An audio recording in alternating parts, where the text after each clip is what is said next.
ইসাপুরা গ্রামে আমাদের যে আসামি রাসেল সে তার মাকে জবাই করে হত্যা করে। তো হত্যা করার পর সে পালিয়ে যায়। তো আমরা আমাদের থানা পুলিশের একটি চৌকস টিম তথ্য প্রযুক্তি এবং গোপন সংবাদের ভিত্তিতে সে আসামিকে ধরতে সক্ষম হয়। এটা একটা নৃশংস ঘটনা, যেহেতু আপন ছেলে তার মাকে জবাই করে হত্যা করেছে। এর পরে পরে আমাদের মাননীয় পুলিশ সুপার স্যারের নেতৃত্বে এবং স্যারের নির্দেশনায় আমাদের সার্কেল সহ থানার অফিসার ইনচার্জ সহ থানার কয়েকটি টিম আসামিকে ধরার জন্য কাজ করে এবং আমরা আহ, সন্ধ্যা নাগাদ তাকে ধরতে পারি।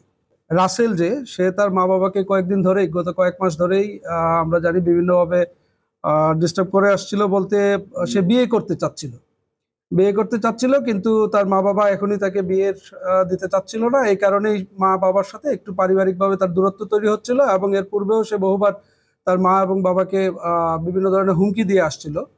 যেহেতু ওই দিন তার মা একা বাসায় ছিল এবং এটা নিয়ে কথা কাটাকাটি হয়েছিল, তখন যে ধান কাটার যে কাঁচি আছে সেই কাঁচি দিয়ে এক পর্যায়ে সে তার মায়ের গলায় বসিয়ে দেয় এবং মায়ের মৃত্যু নিশ্চিত করে। তারপরে তার বাবাকে ফোন দিয়ে সে পালিয়ে যায়।